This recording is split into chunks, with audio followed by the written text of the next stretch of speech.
America is home to 33 million small businesses, the beating heart of communities across the country. And proof that the American dream is still alive. This is a show about those dreamers and doers and the communities they serve. Their real life stories. Their struggles and successes. Their grit, determination, and passion. And the people who fight to keep their American dream alive. I'm Alfredo Ortiz. I'm Elaine Parker. And it's time for another episode of Main Street Matters, America's small business megaphone. Hi, and welcome to another episode of Main Street Matters, America's small business megaphone. I'm Elaine Parker, the president of the Job Creators Network Foundation. And I'm Alfredo Ortiz, CEO of Job Creators Network. Please subscribe to the show at SalemPodcastNetwork.com or wherever you get your podcasts. You can also view the video of the podcast at Rumble, YouTube, and on our website, MainStreetMatters.com. Today, Alfredo, we are joined by a very special guest, Karen Harned. Welcome, Karen. Thanks for having me, Elaine and Alfredo. Thanks for being here. We're so excited to have you on our podcast. Yeah, this is very exciting. All three of us get to be together, sort of, except I'm remote and you all get to be together in the same studio.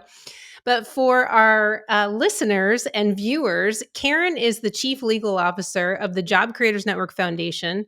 Previously, she served as the Executive Director of the National Federation of Independent Business Small Business Legal Center, a post that she held for 20 years before she came to us. She also was an attorney at a Washington, D.C. law firm specializing in food and drug law, where she represented small and large businesses and their respective trade associations before Congress and federal agencies, and has served as the assistant press secretary to former U.S. Senator Don Nickles of Oklahoma. Karen has testified before Congress on the small business impact of regulation and the civil justice system, and has conducted numerous webinars and legal compliance seminars for small business owners across the country on issues relating to employment law, including unionization and immigration. And today, Karen is joining us so that we can talk about the recent student loan bailout decision that the Supreme Court handed down on June 30th. Job Creators Network was very involved in that, but Karen is no stranger to high-profile litigation, particularly when she was with NFIB. So Karen, I just want to take a couple minutes and talk about your background at NFIB and what you did there. I mean, you were part of a pretty historical case. Yes, thank you. So, yes, I was very fortunate that while at NFIB, I got to work on two cases that made their way to the Supreme Court, including the Obamacare case, which, as our attorney after it concluded said, the operation was a success, but the patient died. In that, I mean, we really did make some really good law that law students today still are learning when it comes to the Commerce Clause and the scope of Congress's power to mandate that we as citizens do certain things or buy certain products. So that was definitely a highlight, other than we would have liked to have not had Obamacare still be in place. And then more recently, I was also involved with the case that you all were involved in with the OSHA vaccine mandate that would have required all employers with 100 or more employees to get them vaccinated or weekly test them. And that was actually more similar to the case that we're going to talk about today, because it really dealt with how much power the administration has to mandate without congressional authorization. Like, where does that power, end and begin? So it was, both of those were really good lessons. I learned a lot from them, and they're very, very exciting. Yeah, and Karen, it was a vaccine mandate where I basically got to know you, and you saw the light and you came over to Job Creators Network, right? After 20 years. Absolutely. So, and we couldn't be happier to have you on the team, and having done such a great job on shepherding this other big Supreme Court case through. So thanks for all your efforts. Well, thank you. I've really enjoyed my time at JCN. It's been wonderful. Good. I'll pay you later. Okay. Well, Karen, I wanted to spend a couple minutes kind of laying out what we did in our legal action center, legal action fund in taking on this case. I mean, just for historic reasons, the administration announced in August, just about 3 months before the midterm elections, that they were going to forgive up to $20,000 in student loan debt at a cost of about $430 billion. And we were pretty aggressive out of the gate. I know you were fighting mad, and Alfredo was ready to go that day. And we were going to take on the administration in a big way. But we had to wait. Of course, we had to sit back and wait until they actually, I guess, put something in the register and issued the rule on what the program was going to be, so we could challenge it. Is that kind of how it went? Yes, that's exactly. And I would just say the waiting was the hardest part, to quote one of my favorite rock stars. But seriously, though, we watched as other groups, because we weren't alone in being outraged by this program, but waiting was important because we watched other groups file lawsuits earlier. And one, in fact, filed the administration because they had not taken what's called final agency action.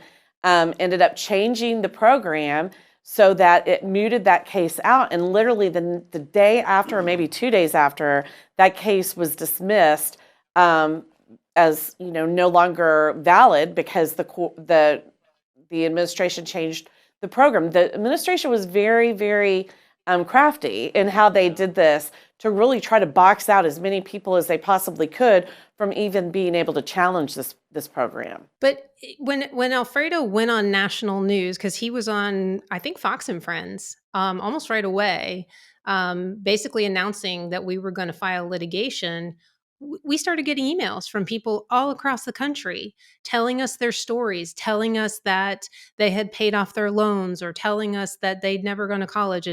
And so there were people who said, I want to be part of this lawsuit. And they were stepping forward, brave souls as they were, to be part of this and fight back. And that's how we found the two people. Can you give us a little background on the two plaintiffs that actually were part of the litigation? Right. So we had Myra Brown, who had reached out to us, and she has a small business in Texas, and she still carries loans she secured through a private lender many, many years ago, before the federal government took over the program. And so she, as a result, did not qualify for the forgiveness, even though she had an outstanding debt. We had another plaintiff, Alex Taylor, and he is a professor in Texas, and assistant professor, and he did not qualify for the $20,000 worth of forgiveness. If you recall, the program gave $20,000 to those students that had received a Pell Grant, $10,000 for everyone else, so long as they had received a government-secured loan. And so Alex, his point, which I thought was valid, was, look, I didn't qualify for a Pell Grant because my parents didn't qualify for a Pell Grant, but I'm not making a lot of money right now, and I would definitely qualify now. And our argument for both of those were, look, if the government had gone through the process that they would normally go through to deal with student loan debts and modifying or changing those, they would have had to go through what's called negotiated rulemaking and then notice and comment rulemaking. And in that, both Alex and Myra could have made their case. And it's not hard to envision, and this was our argument for harm, that had they had that opportunity, that program would have been changed. In fact, if you might remember, back in the fall, once the program was announced, the government was encouraging, I think even Department of Education had on their website, hey, if you have a private loan, convert it to a government loan immediately so that you can take advantage of this program. So we really do think that they could have, received relief had that opportunity been given. And so not only which I think also made the program more offensive. It was already offensive that the president was spending this money himself, but that no one, and I mean no one other than the people in the White House, got to have a say in what it looked like was really outrageous. But they were using this 20-year-old law called the HEROES Act that was passed after we were attacked on 9/11, and it was supposed to be for our men and women in uniform to defer their student loan payments while they were fighting for us overseas. I mean, it's just you use the word offensive. It's offensive. It's embarrassing. I mean, for them to use this 20-year-old law meant for people who were serving in our military, defending us, to just do mass forgiveness for probably millions of people who are not and never have been and never will wear the uniform. And that's what that law was for. And so that's how they were getting around the Administrative Procedures Act. Isn't that right? That's correct, because that act, because it was, everything was moving quickly, right, after 9/11, they did not want to go through notice and Congress did not want the agency to have to go through notice and comment rulemaking. So it did not require it for that statute to be implemented. Moreover, they had this last provision that said that in the case of a national emergency, the president can waive or modify, laws. And that really was what ended up becoming, the death knell for that, ultimately, as far as what that meant. When the Supreme Court, issued their decision in our case. Now, just really quickly to focus on the waive or modify piece, outside of our case and outside of this case that was decided on Supreme Court, this has just moving really forward on this one.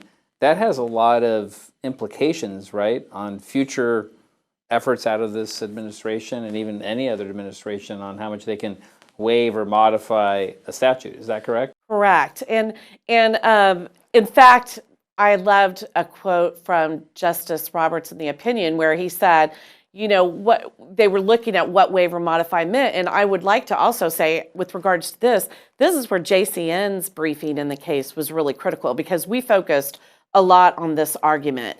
And the justice said, or the chief said, waive or modify, the way that the administration's using this, is essentially how you would say only in the sense of, I'm sorry, when I used his quote, he said, only in the same sense that the French Revolution modified the status of the French nobility. I mean, that's insane. I mean, he said it entirely abolished the current system and supplanted a new one. That is not what waive or modify means. Right, yeah. Yeah, so I know in the future that's really going to probably put a damper on a lot of other things that this administration is going to do, trying to get away with this waive or modify. Correct, because because another thing, he said is essentially what they did is, rewrite that. They even rewrote the HEROES Act in his mind, or maybe Higher Education Act, but it doesn't matter. They can't the administration cannot go into their law library, whatever agency it is, and look for a law that, that's a hook for this new thing we want to do that Congress never thought we had the ability or the authority to do. And so it really has, our decision in this case solidified what's come to be known as the major questions doctrine, where when you have issues like the student loan issue, where it's going to have significant political and economic significance, that needs to be something that is done through the legislature. They're the lawmaking branch. The executive is the executing branch. And in this instance, they really seized that power from Congress, as the chief said, and rewrote the law themselves. And that's just illegal. And it really should help solidify our ability in the future to stop the administration from doing what we're seeing it do more and more frequently, which is try to do what Congress is only authorized to do. I think this is so fascinating to have, sort of the analysis on the legal side interspersed with the timeline. So this is super helpful. So Karen, we filed in Fort Worth, Texas. And can you walk us through what happened in the hearing, and the Judge Pittman, I think was his name, right? Judge Pittman, his decision in that case and what he said. I'm going to let you say it because it was just devastating to the administration. Right. So the judge in our case, first of all, what I thought was interesting about our case is we went in asking for what you would normally ask for in this instance, which is a preliminary injunction. Can you just stop it right now, and then we'll consider the merits? And I think a week or two in, the judge came back and said, you know what? I think that based on the pleading so far, we can just go ahead and, well, actually, no, I'm sorry, I'm misremembering. So then we had our hearing, which was very, I thought, very positive, but I also felt like the judge was very fair to the government. I mean, everybody got to speak as long as they wanted. All of his questions were asked. You know, it was interesting going back to the HEROES Act and helping service members, that in that hearing he said, you know, any eighth grade civics class, if they saw the HEROES Act, would not think that that's authorizing the federal government to spend $400 billion to forgive student loans for all sorts of people. And we're like, yes, that is actually accurate. So the hearing we thought went well, and then we were shown that it went well because I think a week later, he said, you know what, based on the pleadings and the hearing already, I'm not going to rule on preliminary injunction. I'm just going to rule on the validity of the program. Does anybody have a problem with that? Let me know, you know, and then gave us the time to respond.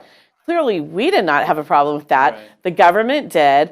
But ultimately, what ended up happening is we blew past preliminary injunction and went straight to him vacating the program altogether, because he said, look, the constitutional structure does not authorize this. This is outrageous to think that the president on his own, without congressional authorization, can do a program this big. And so it was very heartening that he just thought on its face this was unconstitutional. And vacating, just for people listening, vacating is basically, he said, this is illegal, I'm stopping it. Correct. The government was precluded at that point from taking any action to implement the program at all any further. And that was critical, as you, I think, noted at the top, or maybe we're going to talk more about, for the whole win, so that it ended up not being a Pyrrhic victory. Right, right. And that, I think, was, Elaine, it's very important. I'm going to put out the date there. I think it was November 20th, if I remember correctly. That decision came in November 10th. Oh, November 10th. Okay, so November 10th.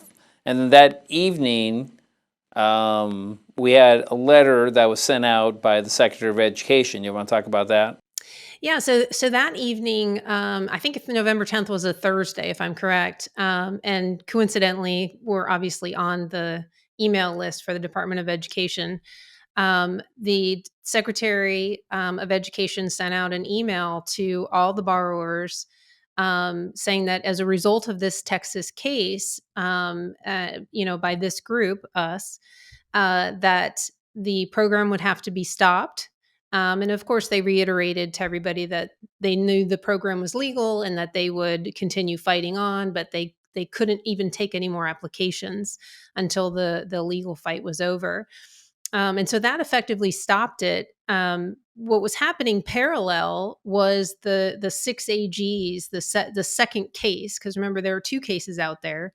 The second case had been heard in Missouri, if I'm correct, right? Initially, it was heard in Missouri. The 6 AGs that banded together and filed litigation. And I think their claim was along the lines of that they would lose the revenue into the state from their third party, Mohila, from their loan servicer. So they would lose that loan revenue, the tax or the interest revenue into the state if all of these loans were forgiven. And so they had a little bit of obviously a different kind of challenge to it, but they were kind of moving parallel with us. And so they had just been dismissed at the district level just before our case was decided on by Judge Pittman at the district level when he vacated it. And so that's a very pivotal moment in the case as it works its way through, because when he stopped that, the administration was days away from releasing that money. Isn't that right, Karen? That's absolutely correct. Yeah, I think it was literally 3 days. In 3 days, a lot of money was going to go out the door, and we were able to stop that from happening, which is huge. Yeah, I think it was that Sunday morning it was going to really, because they had about, what, 26 million applications, I think, that had already been approved to be paid, basically, on that Sunday. So roughly, you know, probably roughly $400 billion. They were going to push the button and release all the cash. Which, fast forward, right, let's say, you know, AGs win the case, like they did at the Supreme Court, it would have been kind of a moot point because the money would have already been released back in November. And the only thing you could do is probably claw it back, but good luck clawing back $400 billion from 30 million borrowers across the country. Right. It just wouldn't happen. Yeah, in fact, as I'm thinking about this, talking y'all, that would have been another Obamacare for me, right? I mean, because we were trying to stop the money from flowing. We also wanted to make good law.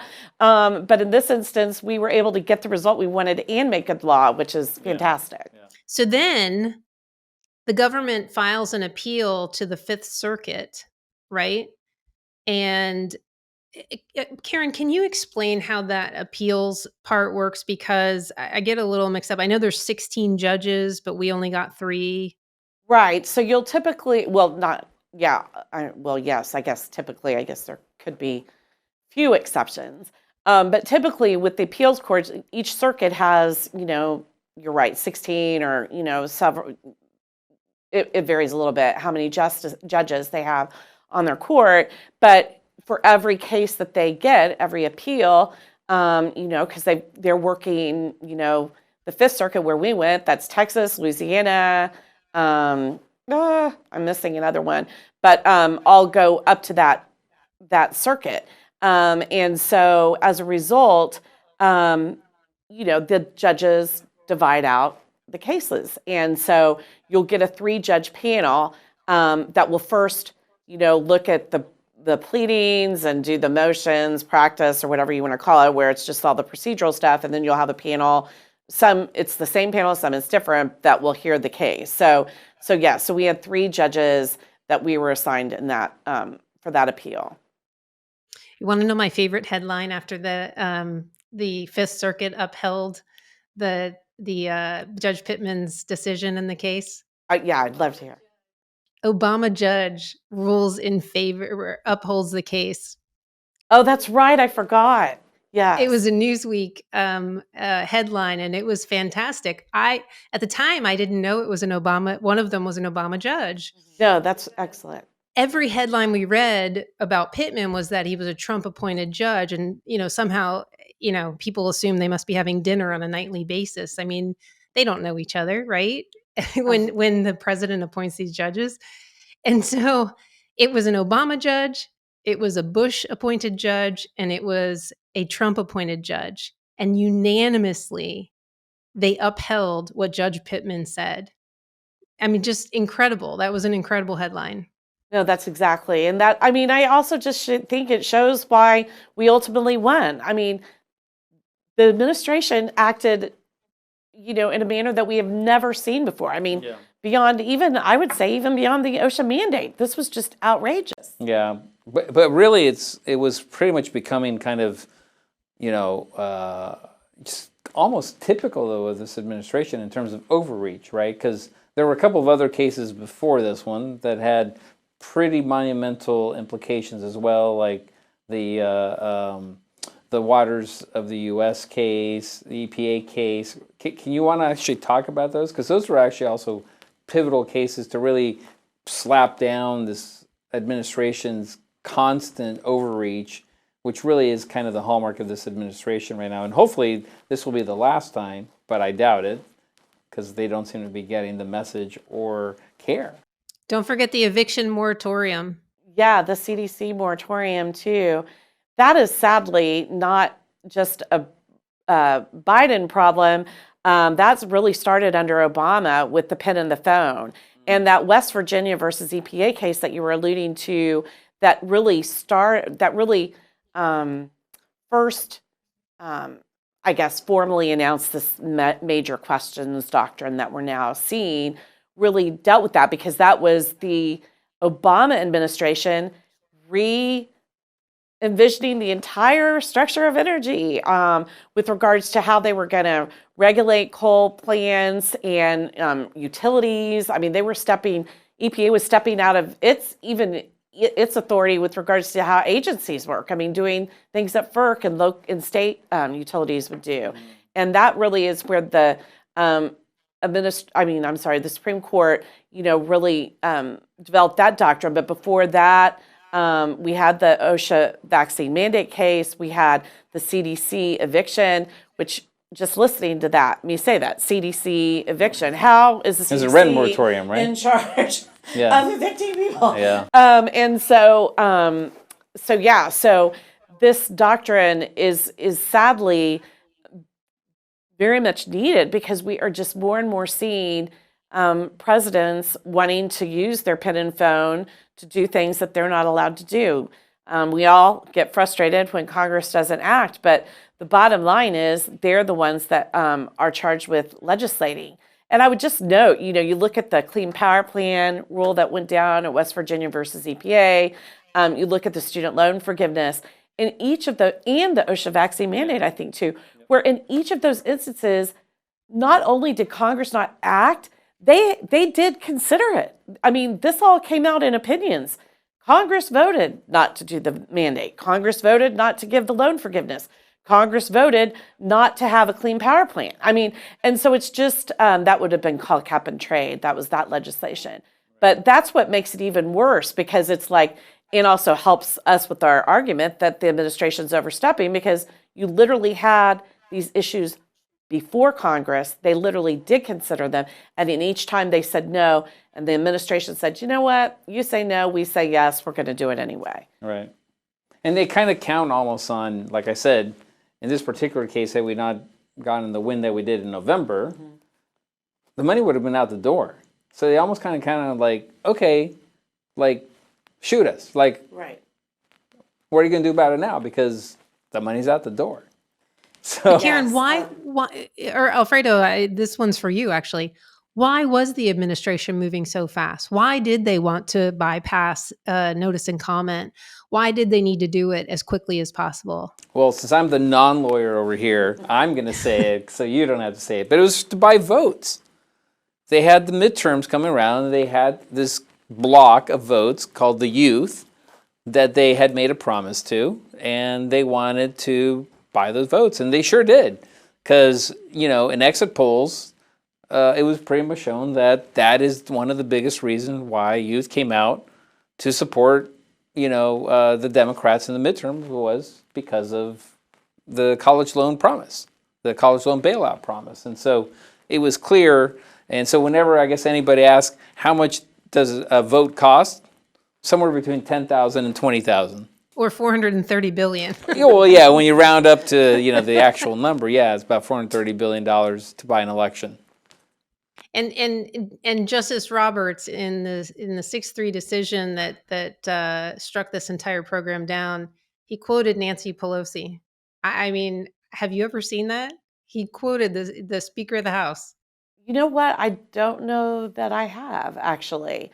But yeah, I thought that was so interesting, because to your point, she was clear saying, everybody says, the president should give this forgiveness. Well, he doesn't have the authority. Well, then she was all behind him having the authority. Well, and remember, just to remind both of you, not only did she say the president doesn't have the authority, the president said he didn't have the authority to do it. So, and then all of a sudden he did. Which I just honestly should just say, I just think is so lawless. I mean, he takes an oath to uphold the Constitution. Right. So I just think it's amazing that he is going to make that admission and then turn around and do exactly what he said he does not think is constitutional. I think that is wrong. And because he took an oath to uphold the Constitution, he knew what the law was, and he didn't care. He just went ahead and did it anyway. But it doesn't mean it doesn't mean that we don't feel sorry for these borrowers who are being crushed. I mean, they are being crushed, but we do have to protect our separation of powers. We do have to protect our Constitution. And any administration, whether Republican or Democrat, has to follow the law. And that's what we were asking for in that respect. You know, it, obviously we're all glad that um, we all won on the issues, that the Constitution is a victory for the Constitution. Our case was, in the end, of course, our case was dismissed on standing, and the AG's case prevailed. But I think it was a nice, almost tag team partnership with them, an unlikely one, but I think it was a bit of a tag team. I mean, our case in November stopped the money from going out the door so that we could get the victory we had at the Supreme Court on the 30th. You like that description? No, I do like it. And I'd also say, even beyond that, again, as the lawyer and law geek here, because of that partnership and having both of our cases up there, we could focus on different areas of what we thought, were legal deficiencies with this. And so I think that also just helped inform the ultimate opinion. And again, I think you see, if you read our papers that we filed, our attorneys filed, and what the ultimate opinion looked like, they definitely relied on arguments that we made, the legal arguments that we made in their decision. Now, Elaine, we should probably talk a little bit about the narrative of the case, right? Because when it first started, the Republicans pretty much talked about fairness to taxpayers, and how it wasn't fair to folks who didn't go to college. It wasn't fair to folks who decided they can't afford to go to college or paid off their loans. So there was a lot of fairness issue, and sure enough, it was a fairness issue. But there was the other broader issue, which you would talk about all the time, is if we write this blank check, if the administration writes this blank check to colleges now, what prevents us from being back here 5 years from now, right? With the same issue of student loans, right, being out there that need to be forgiven again, right? Because tuition keeps going up and up and up and up with pretty much a limitless end.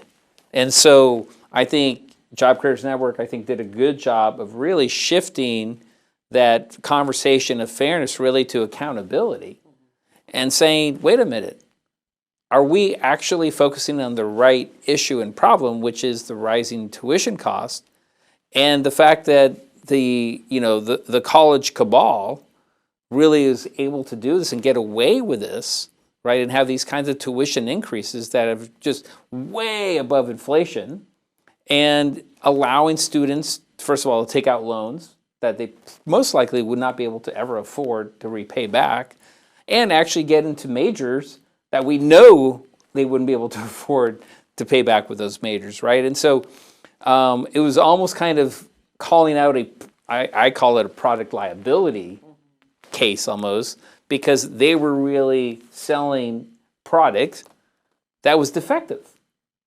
I mean, for all intended purposes. So really shifting to that conversation of accountability, and how are we going to hold these colleges accountable for what they did to our American families and students, right? And with the $700 billion of endowment funds that they were sitting on, saying, hey, wait a minute, guys, why aren't you tapping into that? If you guys feel so badly for these college students, why aren't you guys, who created the problem, actually tapping into your own coffers, and now the taxpayer coffers, to pay back some of these loans? And so I think we started doing a good job of really shifting that conversation from forgiveness more to accountability. Don't you think, Elaine? I do. I don't think anybody was really talking about the broad, as you call it, the broader issue. I think that they were so focused on, and rightly so, a president deciding that he could spend $430 billion without any input from Congress. And I understand that, but we had to shift the narrative to accountability, and we went out there, you, me, and Karen, and really talked about that with the media in the stories, and educated the media about these colleges sitting on all these endowments, $700 billion. Um, and, I always hate to say this because I think people are going to be so mad at when I touch football coaches, but they pay these coaches so much money. And they pay the college presidents so much money. And the resort style amenities, they're not the colleges that probably the three of us went to when we were in school, with, coffee stands and coffee cafes and things like that, but and pools and all kinds of things. But those, I don't know that students always connect the dots between their tuition and all of those things that they're paying for, and it's on their backs. And then the worst part of it to me is so egregious is that these colleges are selling these degree programs that have no measurement of success. They're low value degree programs. They don't give these students marketable skills to go out and earn a living and pay back these loans. And that was where we started shifting the conversation.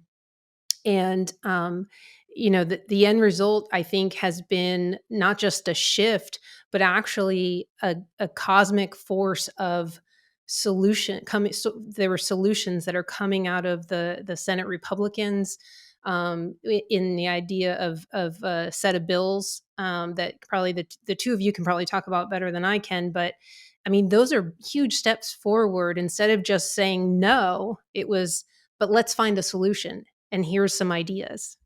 Right. And I would also just, give you all credit. Your messaging on this was fantastic. You moved the needle. If you remember, after our oral argument in the case, the administration on the Department of Education website put up our messaging with regards to, we need to look at the colleges and, hold them accountable. And it was just so great to see that. And that was your strategy, honestly, on messaging that even made the administration have to say our talking points. Yeah. Well, I think they basically just went like, oh, crap. Like, we need to cover off on this because we aren't talking about the accountability aspects of this, right? And so, I think it really did help. I think it helped shift a mindset. And hopefully going forward now, this isn't over because there is still a problem out there. And it will continue to be a problem unless we keep calling for this, right? We call in, Congress calls in, let's say the top, college presidents to talk about, or the biggest culprits of the biggest outliers here that say, guys, please explain to us why you have these tuition costs doing what's happening. We had Heidi Ganal, actually, who was our former board chair. She was a regent at Colorado University at CU, and she was talking about the bureaucratic bloat that she saw when she was a regent there. It was just absolutely ridiculous. She goes, that's where all the money's going to. It's the bureaucratic bloat within the college. It's not that the programs are getting any better. It's that the bureaucracy, the growth of the bureaucracy within the college systems is just out of control, and there is no stopping it. And just as a little aside, it all started going, all the college loan stuff started going crazy when Obama decided to nationalize college loans. And why did he do that? For Obamacare, right? Because they said, hey, wait a minute, why pay private companies, why have these private companies receive these interest payments? We'll just take over all of the college loans, student loans, and we'll get the interest payments, and then we'll use that as an offset to the cost for Obamacare. Yeah, no, it is outrageous. And we all, I'm sure you at the time too, I was like, last thing we need is the government involved in our student loans. Nothing good has come from this. And, on the colleges, and universities, once that happened, I'm confident they said, well, now we know that basically we're getting government-backed, money, right, from the students that come to our schools. And with this program that Biden unveiled, that, he just proved that point, which is why I think it was so critical that it got knocked down. Yeah. And Elaine, I always like pointing this out, for all those folks out there or colleges that say, but this can't be done. It's just impossible. We got to have these tuition increases, to offset all these increasing costs of delivering a product. Purdue University, just about less than a month ago, for the 10th year in a row, has approved 0% increase in their tuition costs. So for 10 years in a row, somehow they have managed to operate and deliver a great program. I mean, it's not, I don't think Purdue is, anybody would argue, it's a darn good school. And somehow they've been able to deliver that program for 10 years with no tuition increases. And so it can be done. But, a wonderful college president, Mitch Daniels, who believes in, I think, constrained, you're right, you got to operate within your budgets. And actually, I would love to bring in Mitch Daniels to talk about what Purdue does to do this and how they feel about this, because I think that's what we need to do. We need to focus on that now. Because, look, they're going to use this, the Democrats are going to use this as a 24 topic, right? As a 24 issue for the presidency in November. So I think we really need to help the American public understand that we actually do feel very sorry for these folks who were sold a bill of goods. I would like to have a conversation with Elizabeth Warren and Bernie Sanders and AOC, bring in the CFPB, the Consumer Finance Protection Bureau, right? Because we should put guardrails in place that really stop this from happening ever again. The same way we have mortgage disclosures, the same way we have auto loan disclosures, the same way we have, in some cases, you can't take a loan out unless you have, some kind of almost like a finance workshop or financial workshop. Have them be a prerequisite for these families and students to understand, hey, if you take out a $50,000 loan now when you're 18 years old, this is what it's going to look like for the rest of your life. I was just going to say, I know one of the bills that the Republican Senate introduced has some success measurements in there. Those degree programs, they are low value. And the success measurements in there, there's something along the lines of, if the salaries that these degree programs garner when they graduate are not more than you could get if you just had a high school diploma, then they won't fund the degree program. Guess what will happen to those low value degree programs if something like that passed? Gone. Out the door, dead. Those would go away, and that's called free market forces. We do need to start coming up with those kinds of things. We need to move forward. I'd love to see more movement on the House side, I'll be honest with you. There seems to be a lot more movement on the Senate side on this than on the House side. Right. I think probably a call to Congresswoman Fox would probably be in order. She's the chair of the Help Committee. And I think we need to start seeing some action out of the House as well. I would love to see the administration not ignore the Supreme Court's decision and look at these workarounds where they're going to continue to try to forgive loans and postpone payments and not move towards solutions, but continue moving towards forgiving these loans. And again, it's just to pander to one group of voters instead of trying to solve the problem for generations to come. Yeah, the workaround is outrageous. Workaround is outrageous, and to your point, that is where they're spending their energy. They're not engaging Congress. He's not using the bully pulpit to tell Congress to, help solve this crisis so that we aren't back here 5 years from now in the same boat. Well, if we are back here 5 years from now, it'll be the three of us sitting around the table again, talking about what the president did or what's happened. And hopefully we'll have some good news to tell our viewers. But we have just maybe another minute or so. If you have any final thoughts, Karen, on the decision. Yeah, again, to a point that Alfredo had raised earlier, our decision really goes beyond student loans. I really do think we're looking at a new day when it comes to our ability, all of us, to hold the administration, whatever president, into account and make sure that they are not writing the laws and doing it in back rooms without any of us having a say. And I just think that's an important thing because it's important for the little guy, that doesn't have access, that doesn't have that relationship with the president or isn't one of his favorite groups or her groups if there's a female president. And so I just think this is really going to be a great tool moving forward that we're going to be able to use to stop other lawlessness coming out of the executive branch. Well, again, Karen, thank you again for all of your efforts on this. I know it wasn't an easy lift. I'm so glad that I was able to be patient during the entire process. Everybody who knows me knows how patient of a man I am. I know. So I'm so glad that I showed the restraint and patience that I needed to help you guys do what you needed to do. So. And one other thing, if I may, we've referenced our attorneys, but we never named them. I mean, it was Mike Connolly and the firm of Consovoy and McCarthy. They are amazing constitutional litigators. In fact, they got a win the day before, the day before in the affirmative action cases.